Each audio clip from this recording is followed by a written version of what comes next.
ప్రభుత్వ ఉద్యోగులు, అనేక సంఘాలు, వారి నాయకులు మీరందరూ ఈ రోజున ఇక్కడికి వచ్చి నాకు అభినందనలు తెలుపుతున్నందుకు మనస్ఫూర్తిగా మీ అందరికీ పేరు పేరున నా హృదయపూర్వక ధన్యవాదాలు. మనం క్షమించాలి, కొంతమంది సంఘాల నాయకులు వచ్చినప్పుడు మొదటి రోజు ఛార్జ్ తీసుకున్నప్పుడు చాలామంది ఎక్కువ వచ్చేయటం వల్ల నాకు ప్రత్యేకమైన ఇబ్బంది ఉంటుంది. సో దాంట్లో మీ సంఘాల నాయకులందరినీ కలుసుకోలేకపోయాను, దానికి క్షమించాలి. అందుకని వెంటనే నా దృష్టికి రాగానే వెంటనే మీకు ఫోన్ చేసి మీతోనే మాట్లాడినట్టున్నాను. అంటే నా ఉద్దేశం ఏంటంటే నిర్లక్ష్యం చేసే వ్యక్తిని కాదని చెప్పడానికి,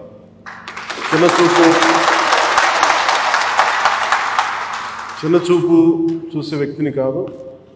మీ సమస్య నా సమస్య, అది చాలాసార్లు సభలో చెప్పాను. కానీ ఇప్పుడు ప్రత్యేకించి ఛార్జ్ తీసుకున్న తర్వాత మీకు మళ్ళీ మీ అందరికీ తెలియజేసుకుంటా ఉన్నాను. మిమ్మల్ని అర్థం చేసుకునే వ్యక్తిని, మీ సమస్యల్ని పరిష్కరించడం, ఎంత త్వరగా పరిష్కరించడం అనేది నా ఒక్కడి చేతిలో లేదు. కానీ మీ సమస్యల్ని వినగలిగే శక్తి ఉన్నవాడు. ముందు సమస్యని వింటే ఒక పరిష్కారం దొరుకుతుంది. వినటానికి అలసట అందరికీ. సో నేను మీకు ప్రత్యేకించి తెలియజేసుకునేది, నేను వినే వ్యక్తిని. ఇందాక మీ సహచరులు ఎవరు వచ్చి ఇక్కడికి ఇచ్చారు, సహచరులు, అది ఖచ్చితంగా యుద్ధ ప్రాతిపాదికన మీరు ఆ సమస్యను పరిష్కరిస్తాను మీరు వచ్చి ఇచ్చారు. ఇలాంటివి చేయడానికంటే నాకు మీరు ఇందాక ముందు సంఘాల పెద్దలు కూడా మాట్లాడుతూ చాలామంది గతంలో కూడా మీరు సమ్మెలు, గత ప్రభుత్వం మీద మా కోపం ఉంది, మీకు ఈ ప్రభుత్వం మీద మీరు మాట్లాడుతూ ఉన్నారు. ఇందాక ఒక్కటి ఏంటంటే, ఇది అందరం కలిసి పనిచేయాలి, మినిస్ట్రీ కానీ ఉద్యోగులు కానీ. గతంలో ఎవరు ఎలా చేశారో నాకు తెలీదు, మీరందరూ వింటా ఉంటే నేను సమస్యలు వింటా ఉన్నా. కాకపోతే ఇది చాలా పురాతనమైన, చాలా బలమైన వ్యవస్థ, చాలా పాత వ్యవస్థ. ఇది ప్రతిసారి వ్యవస్థకి ఒక తుప్పు పట్టుని పట్టేస్తాం. దీన్ని బలోపేతం చేయాల్సిన అవసరం ఉంది. దీనిని సమస్యలు ఏమైతే ఉన్నాయో మీ అందరికీ ప్రతి సంఘం తరఫున ఇది ప్రత్యేకించి ఒక ఓవరాల్గా మేము ఇలా చేయదలుచుకున్నాం, మా సమస్యలు ఇవి, లేదంటే మేము ఇలా నిలబడతాం, కొంచెం ఇవన్నీ చెప్తా ఉన్నారు. నేను మీకు ఈరోజు మాటిస్తున్నాను, పంచాయతీ పనులతో పాటు మీ సమస్యలను కూడా నేను వినే వ్యక్తిని. నేను ప్రత్యేకించి ఏ సంఘాలకు సంబంధించి ఆ సంఘానికి ప్రత్యేకించి ఒక టైంని అలాట్ చేసి మరి. కాకపోతే నాకున్న సమస్య ఏంటంటే అందరూ కొంచెం ప్రిపేర్ అయ్యారండి బాగా. అంటే నేను చాలా శాఖలు ఉన్నాయి, మిగతా పనులు కూడా చూసుకోవాలి. కాబట్టి మీరు బాగా ప్రిపేర్ అయ్యి వచ్చి ఒక పరిష్కార మార్గం కూడా తీసుకెళ్ళండి. దాదాపు ఇలా ఆలోచించవచ్చు, ఇలా చేయొచ్చు. ఇందాక మీరు మాట్లాడుతూ అన్నారు, గత ప్రభుత్వం అంటే అంతకుముందు 2014 వచ్చినప్పుడు మా మీద కొంచెం కినుకుందన్నట్టుగా మీరు అన్నారు ఇందాక. అది అంటే భయపెట్టేవాడికి భయపడతారు, కానీ కొంచెం ఓపెన్గా సహజంగా కొంచెం వినేవాళ్ళతోటి ఎక్కువ ఆ బాధను గత ప్రభుత్వం మిమ్మల్ని అందరినీ భయపెట్టింది. మేము అదని అర్థం చేసుకోగలం. కానీ మేము మీకు భుజం కాసే వ్యక్తులు. మేము అందుకే ఒక వ్యవస్థని తిరిగి బలోపేతం చేయాలంటే చాలా చాలా కష్టసాధ్యమైంది. నాకు నిజంగా చెప్పాలంటే ఒకసారి నాకు ఇది నేను చాలా ఆనందంగా ఎంచుకున్న శాఖ. నేను ప్రభుత్వ ఉద్యోగ కొడుకుని, ఆ జీతాల మీద మేము పెరిగిన వాడిని. మా నాన్న జీతాలు రాకపోతే మమ్మల్ని స్కూల్ బయటికి పంపించి మళ్ళీ జీతాలు వచ్చిన తర్వాత మళ్ళీ స్కూల్లోకి అలౌ చేసినాయి, అవి కూడా ఉన్నాయి నా సంఘటన. అలాంటి సంఘటనలు ఉన్నాయి. అందుకని కష్టాన్ని అర్థం చేసుకోగలను. అంటే 1వ తారీఖు జీతం రాకపోతే ఏమవుద్దు నాకు అనుభవం ఉంది. నాకు అలాగే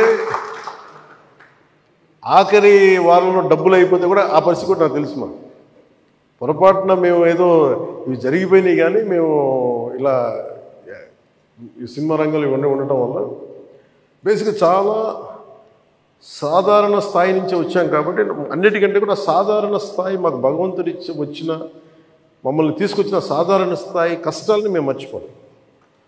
అందుకని ఈ రోజున రోడ్ల మీద బయటికి వెళ్ళి ఎందుకు ఆగి ఎందుకు మాట్లాడుతానంటే ఆ కష్టం ఎలా ఉంటుందో నాకు తెలుసు.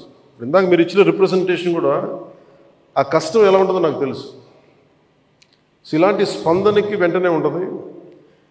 కానీ నేను కోరుకునేది ఏంటంటే మిమ్మల్ని గత ప్రభుత్వం మిమ్మల్ని భయపెట్టింది. అంతకుముందు ఉన్న ప్రభుత్వం మీరు ఏదైనా ఒక నిరసన చెప్పడానికి చాలా బలంగా చెప్పగలిగేవారు.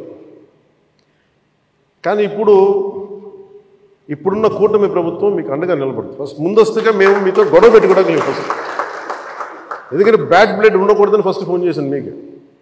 అరే వస్తే నువ్వు కలవలేదండి, నువ్వు కూర్చొని పెద్ద ఆఫీసులను కలుస్తాం, మమ్మల్ని కలవవా అని ఒక చిన్న బాధ ఏదైనా ఉంటుంది. ఎందుకంటే నాకు తెలుసు, మా నాన్న బాధ నాకు తెలుసు. అందుకని వెంటనే ఫోన్ చేశానండి. ఆ కష్టం నాకు తెలుసు. ఇంకా నేను మీకు ఒకసారి ఏమైపోతుంది, అందరూ ఒకేసారి వచ్చేస్తే నేను మాట్లాడలేని పరిస్థితులు తప్ప మీరు 1-on-1 కూర్చొని గ్రూప్గా కూర్చుంటే మటుకు నేను చాలా మీకు ఫస్ట్ వినే వ్యక్తిని. నేను విన్న తర్వాత పరిష్కార మార్గం వెతుకుతాను. మీకు గత 10 రోజుల్లో గత ఛార్జ్ తీసుకున్నప్పటి నుంచి నేను రివ్యూలు చేస్తూ ఉంటే ఉన్న పరిస్థితి, మీరు ఉద్యోగాలు లేవు, లేదంటే మనకి పర్మనెంట్ చేయలేదు, లేదంటే కూర్చొని గ్రేడేషన్ మార్చాలి, లేదంటే 2003 మాకున్న ఓల్డ్ పెన్షన్ స్కీమ్ అప్లై చేయాలి, రకరకాల అనేక సమస్యలు ఉన్నాయి. వీటన్నిటినీ చాలా క్షుణ్ణంగా మీ దగ్గరతో వింటాను. కాబట్టి వీటన్నిటికీ మించి మూలం ఆర్థిక మూలం. రాష్ట్ర విభజన జరిగినప్పటి నుంచి ఈరోజు దాకా ఆంధ్రప్రదేశ్ ఇంకా ఉణుకుతూనే ఉంది, ఆర్థికంగా నిలదొక్కుకోలేదు.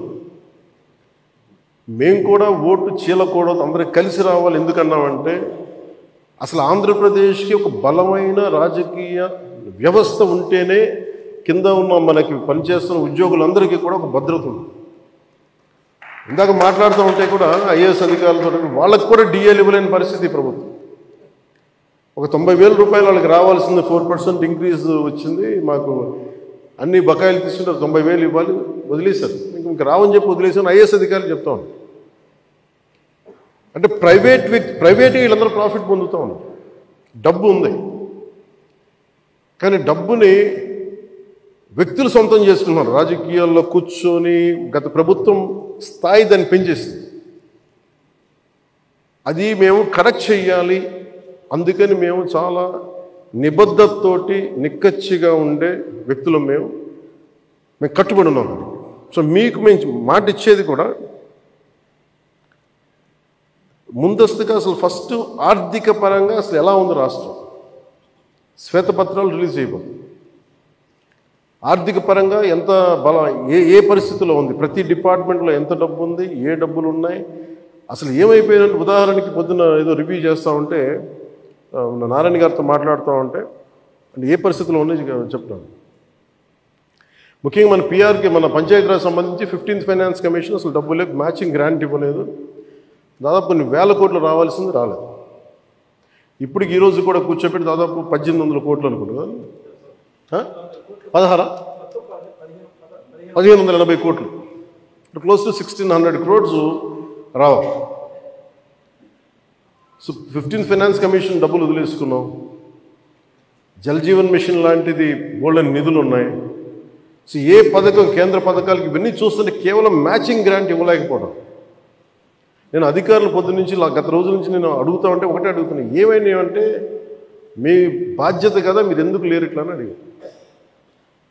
సమస్య ఏమైంది, సరైన నాయకత్వాన్ని ప్రజలు ఎన్నుకోలేనప్పుడు ఇష్టారాజ్యంగా ప్రవర్తించారు. దానికి పర్యాసావనమే మనం అనిపిస్తుంది ఈరోజు. నేను మీకు ఒక రెవల్యూషనరీ విప్లవాత్మకమైన మార్పులు తీసుకురావాలి ఆంధ్రప్రదేశ్ విధి విధానాల్లో కానీ ప్రభుత్వ విధానాల్లో కానీ. దానికి నేను నా వంతు కృషి నేను బలంగా చేసి పెడతాను.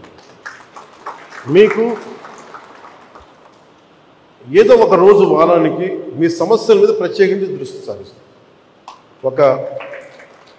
అంటే ఈరోజు కూర్చుంటే ఒక సపోజ్ నెల రోజుల్లోపు నాకున్న సమయాల్లో, అందుకే నెల రోజులు అంటే అది 2 వారాల్లో కానీ మీరు చెప్పండి, నాకు ఇంత టైం పడుతుంది, ఒక్కొక్క వింగ్ని అర్థం చేసుకోవాలి. ఇప్పుడు మీరు చెప్పారు ఈ ఫిట్మెంట్లు కానీ పిఆర్సీ, మనకి పిఆర్సీ కానీ, అలాగే కమిషనర్స్ ఇప్పుడు దాకా అపాయింట్ చేయలేదు. ప్రతిదీ కూడా మీరు క్షుణ్ణంగా చెప్తే నేను కన్సర్న్ అధికారులతో మాట్లాడి నేను ఏం చేయగలనంటే, నేను టాస్క్ మాస్టర్, ముందు సమస్యకు పరిష్కారం వెతుకుతానని చెప్పేవాడు. నేను పారిపోయే వ్యక్తిని. నాకు రాజకీయాలు నాకు అవసరం లేదు. నాకు కాదు, నేను ఎందుకు వచ్చానంటే ఇది నా నేల అనుకొని వచ్చాను.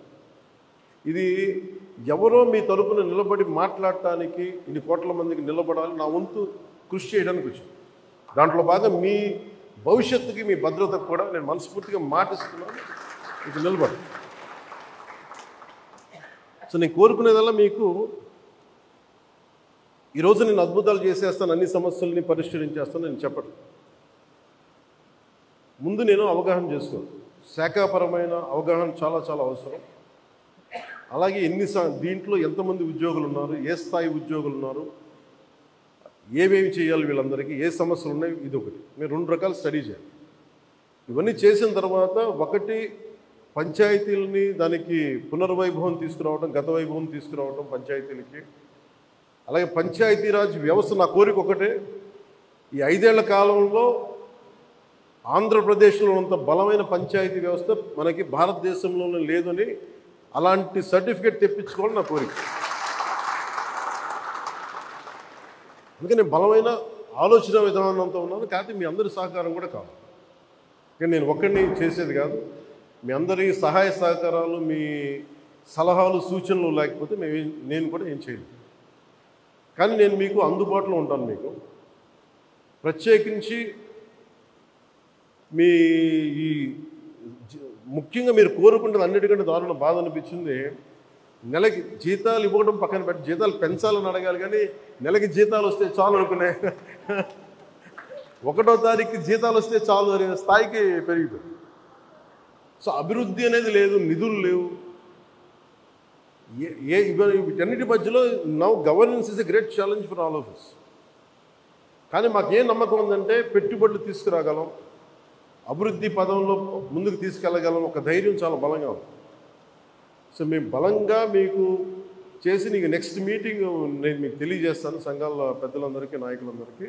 హరిప్రసాద్ గారికి నా పొలిటికల్ సెక్రటరీ, అలాగే మన పంచాయతీరాజ్లో కూడా కొంత ఆయన సహాయం తీసుకుంటాను.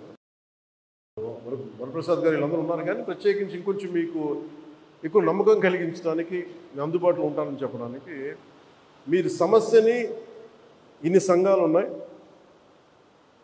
వీళ్ళకి ఈ సమస్య ఉంది, ఇది మాకు క్షుణ్ణంగా ఈయనేమంటారంటే, మిమ్మల్ని ఈ రిపోర్ట్ చేసి పట్టుకురండి, నేను మాట్లాడతాను. సో మీరు అది కుదిరితే మనం అక్కడ క్యాంప్ ఆఫీస్లోనే కూర్చుందాం. లేదంటే ఒకసారి ఏదైనా కూర్చోబెట్టి మీకు మీరున్న చోటకి అన్నీ బాగుంటాయి, నేను కూడా రావడం నాకు సిద్ధం. నాకు అలాంటి ఇబ్బందులు కూడా ఏమి.